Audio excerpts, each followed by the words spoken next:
Hi అందరికీ నమస్తే. ఎన్ని రోజుల నుంచో మేము తిరుపతి వెళ్ళాలి అనుకున్నాము. కానీ తిరుపతి వెళ్ళడం కుదరలేదు. ఫైనల్‌గా ఇప్పుడైతే మేము తిరుపతి వెళ్తున్నాము. అసలు మేము ఎందుకు తిరుపతి వెళ్ళాలి అనుకున్నామో నేను ఈ వీడియోలో అయితే చెప్తాను. మా చిన్నప్పుడు మా నాన్నకి హెల్త్ బాగలేదు. అప్పుడు మా నానమ్మ అనుకుందంట, మా అబ్బాయికి తగ్గితే జోగెత్తుకొని వస్తాము. మా పిల్లల్ని అలాగే మా అల్లుల్ని ఇలా మమ్మల్ని తీసుకొస్తా అని అనుకుందంట. కానీ ఇంక మా నాన్నమ్మ ఆ మొక్కు తీర్చలేదు. తర్వాత ఇంక మా నాన్నమ్మ చనిపోయారు. ఇంకా మా అమ్మ ఏంటంటే ఈ మొక్కు నేనన్నా తీరుద్దాము అని అప్పటినుంచి అనుకుంటుంది. కానీ మాకేంటంటే ఒకరికి కుదిరితే ఒకరికి కుదరట్లేదు. ప్రతిసారి ఏదో ఒకటి అడ్డమొస్తూనే ఉంది. ఇంట్లో ఆడపిల్లలు ఉన్నప్పుడు అస్సలు కుదరదండి. మా అక్కకి ఇద్దరు ఆడపిల్లలు, నాకు ఇద్దరు ఆడపిల్లలు. ఒకరికి కుదిరితే ఇంకొకరికి కుదరట్లేదు. ప్రతిసారి అలాగే అవుతుంది. మా అమ్మ ఏంటంటే ప్రతిసారి ఫోన్ చేసి, "మీరు ప్రతిసారి ఏదో ఒకటి తప్పించుకుంటున్నారు. మీరు రావట్లేదు. ఇంక నేనైనా ఈ మొక్కు తీర్చగలుగుతున్నా లేదా? నేను కూడా చనిపోయేదాకా మీరెవ్వరు రారేమో" అని ప్రతిరోజు అంటుంది. ఇంక ఇలా కాదు, ఫైనల్‌గా మనం తిరుపతి వెళ్ళాలి అని చెప్పి ఎలా అయినా ఇంక మా అక్క నేను నిర్ణయించుకున్నాము. నాకేమనిపించిందంటే, మనం వెళ్ళాలి అనుకున్నప్పుడు తిరుపతి అయితే వెళ్ళలేము. ఆ శ్రీనివాసుడు మనల్ని రమ్మన్నప్పుడే మనం వెళ్తాము. ఎలా అయినా సరే, ఎటువంటి పరిస్థితులైనా దేవుడు రమ్మంటే ఖచ్చితంగా మనం వెళ్ళాల్సిందే. ఇంకా సరే అని చెప్పి మనం తిరుపతి వెళ్ళేటప్పుడు ఫస్ట్ ఇంట్లో మటికి నీట్‌గా ఉంచుకుంటాము. అందుకని చెప్పి నేను ఫస్ట్ బెడ్‌షీట్స్ అయితే ఇవన్నీ మార్చేసి, కొత్త బెడ్‌షీట్స్ అయితే వేసి, ఇంక ఇవన్నీ వాషింగ్ మిషన్ అయితే వేసేసాను ఫస్టు. ఇంకా ఆ తర్వాత ఇంట్లో గిన్నెలుంటాయి కదా! అవన్నీ ఒకసారి తడి క్లాత్ పెట్టి ముందు నీట్‌గా తుడిచేసుకున్నాను. ఇంకా తర్వాత గ్యాస్ మీద ఏంటంటే ఎప్పుడన్నా మనం నాన్ వెజ్ చేసుకుంటుంటాం కదా! సో, ఇంకా అవన్నీ శుభ్రం లేకుండా వెళ్ళకూడదు అని చెప్పి ఇంకా గ్యాస్ మొత్తం ఆ పైన బండలు అవన్నీ అయితే క్లీన్ చేసుకున్నాను.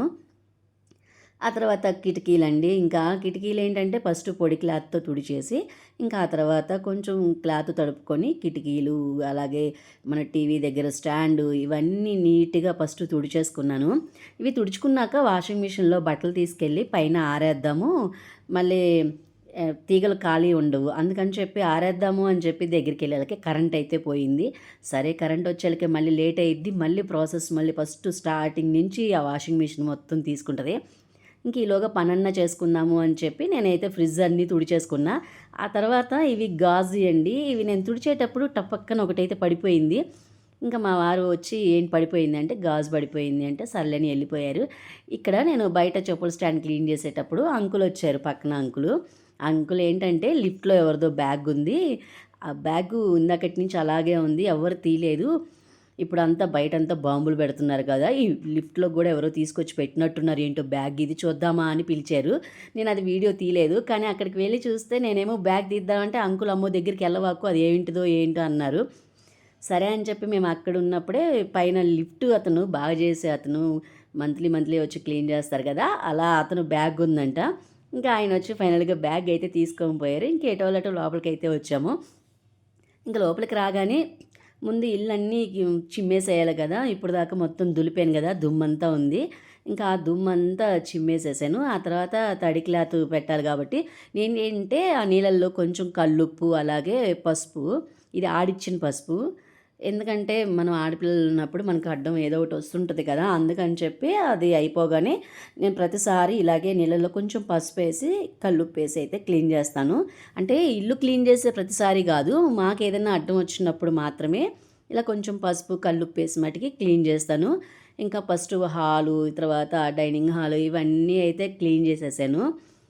తర్వాత ఏంటంటే నేను ఈ క్లీన్ చేసేసాక పసుపు నీళ్ళు కొట్టుకుంటానండి. ఇది ప్రతి మంత్ కొట్టుకుంటాను. ఇలా కొంచెం గ్లాస్‌లో కొంచెం పసుపేసేసి ఇల్లు మొత్తం ఇలా చల్లుతాను. మీ ఇంట్లో కూడా మీరు కూడా ఇలాగే చేస్తారా? చేస్తే కింద కామెంట్ అయితే చేయండి. నేనేంటంటే ప్రతి మంత్ ఇలాగే క్లీన్ చేస్తాను. మా ఇంట్లో మా అమ్మ వాళ్ళ ఇంట్లో ఏంటంటే మా నానమ్మ, మా అమ్మ వాళ్ళు ప్రతిసారి ఇలాగే పసుపు నీళ్ళు చల్లేవాళ్ళు. ఎక్కడికన్నా బయటికి వెళ్ళొచ్చినప్పుడైనా లేదా మనకి కుదిరినప్పుడు అన్నీ మనం ఉతుక్కోలేం కదా! ఇలా పసుపు నీళ్ళు చల్లుకుంటే మంచిది అని చెప్పి మా అమ్మ వాళ్ళు అలాగే చల్లేవాళ్ళు. నేను కూడా అంతే. సో, ఇంక తిరుపతి వెళ్తున్నాం కదా! కొంచెం భయం కూడా ఉంటది. అందుకని చెప్పి ఇల్లు శుభ్రంగా ఉంచుకోవాలి అని చెప్పి నేనైతే ఇలా చేశాను. ఇంకా ఏంటంటే కరెంట్ అయితే వచ్చింది. వాషింగ్ మిషన్ అయితే అయిపోయింది. ఇంకా బట్టలు తీసి అయితే ఆరేయాలి. ఫ్లాట్లు అంటే 15 ఫ్లాట్స్ అందరూ పైనే ఆరేస్తుంటాము. ఒక్కొక్కసారి తీగలు ఖాళీ ఉండవు. అందుకని చెప్పి ఎర్లీ మార్నింగే వెళ్ళి బట్టలైతే ఆరేస్తాము. కానీ ఈరోజు నాకు కరెంటు పోయింది, కుదరలేదు. అందుకని చెప్పి నేను లేట్ అయిపోయింది. ఇంకా సరే అని చెప్పి వాషింగ్ మిషన్లో బట్టలైతే తీసేసుకొని, మా చిన్నది ఆ రోజు స్కూల్కి వెళ్ళలేదు. ఇంకా దాన్ని తీసుకొని నేనైతే మిద్ది పైకి అయితే వెళ్ళాను. నేను వెళ్ళగానే 2 తీగలైతే ఖాళీ ఉన్నాయి. ఇక నేను బెడ్షీట్స్ ఇవన్నీ అయితే ఆ తీగ మీద అయితే ఆరేసాను. నేను వెళ్ళేటప్పుడు ఏంటంటే మా అక్క చెప్తుంది, ఇందాక నన్ను కేకేసావు కదా ఎందుకు అని అడుగుతుంది. అప్పుడు చెప్తున్నా, బ్యాగ్ ఎవరిదో లిఫ్ట్లో ఉంది, అందుకే నేను పైన కేకేసాను, నీకు వినపడలేదులే అని చెప్పి నేను ఇంకా చెప్పేసి పైకి అయితే వెళ్ళాను.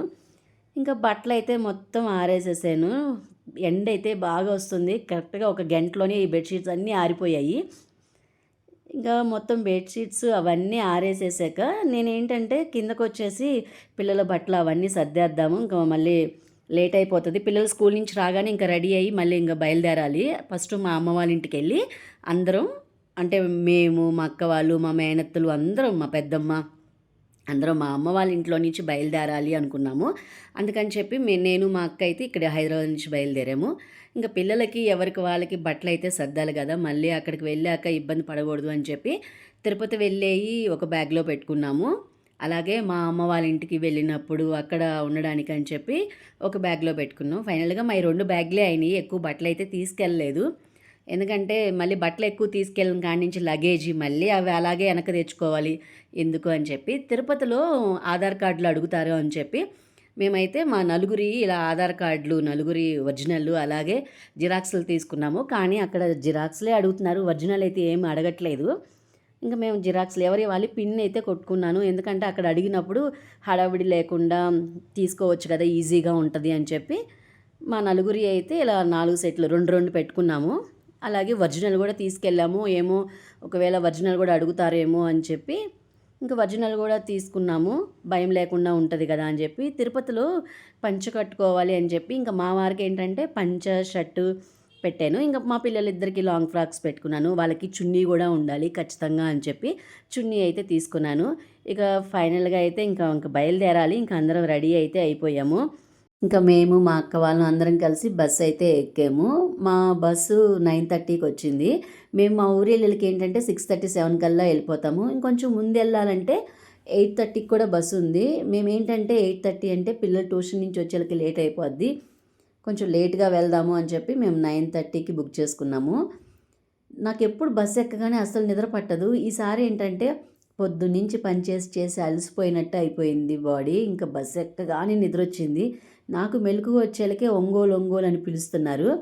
నేను లేచి చూసేలకే మా బావ ఏంటంటే లగేజ్ అంతా సర్దుతున్నారు, ఇంక దగ్గరికి వస్తుంది కదా అని చెప్పి మాకేంటంటే పిల్లల్ని లేపుతుంది. అంటే మేము మా ఊర్లో దిగాలి, కానీ మా బావ పిల్లలు ఏంటంటే ఒంగోలులో దిగారు. మా బావ వాళ్ళ అమ్మ వాళ్ళది ఒంగోలు. సో మా మేనత్త కొడుక్కే మా అక్కనిచ్చారు. ఇంకా మా అక్క ఏంటంటే సాయంత్రం మళ్ళీ తిరుపతి బయలుదేరాలి కదా, ఇంట్లో పని ఉంటుంది అని చెప్పి మా అక్క మాతో పాటే వచ్చింది. మా బావ ఏంటంటే పిల్లల్ని తీసుకెళ్ళి వాళ్ళ అమ్మ నాన్నకి చూపించి సాయంత్రం అందరం కలిసి వస్తాము అని చెప్పి మా బావ అయితే అక్కడ దిగిపోయారు. మేము ఒంగోలు నుంచి సింగరాయకొండలో దిగాలి. మళ్ళీ సింగరాయకొండ నుంచి ఆటో మాట్లాడుకొని మా ఊరు వెళ్ళాలి. మొత్తం ఒక 40 మినిట్స్ దాకా పడుతుంది మా ఊరు వెళ్ళాలంటే. ఫైనల్గా మా ఊరైతే వచ్చాము. చుట్టూ పొలాలు, మధ్యలో రోడ్డు, చాలా బాగుంటుంది మా ఊరు. ఇంకా మేమైతే మా ఇంటికి అయితే వచ్చేసాము. మేము రాగానే మా అమ్మ పక్కనున్న రాములవారి స్వామి గుళ్ళో అయితే దీపం పెడుతూ ఉంది. ఇప్పుడు కార్తీక మాసం కదా, అందరూ రాములవారి స్వామి గుళ్ళో దీపాలు అయితే పెడుతున్నారు. ఫైనల్గా అయితే మేమైతే ఇంటికైతే వచ్చేసాము. ఈ వీడియో మీకు ఎలా అనిపించిందో కింద కామెంట్ అయితే చేయండి. వీడియో నచ్చితే ప్లీజ్ సబ్స్క్రైబ్ చేసుకోండి. పట్నంలో సిరి ముచ్చట్లకి. మళ్ళీ వేరొక వీడియోలో మళ్ళీ కలుద్దాం. Bye bye.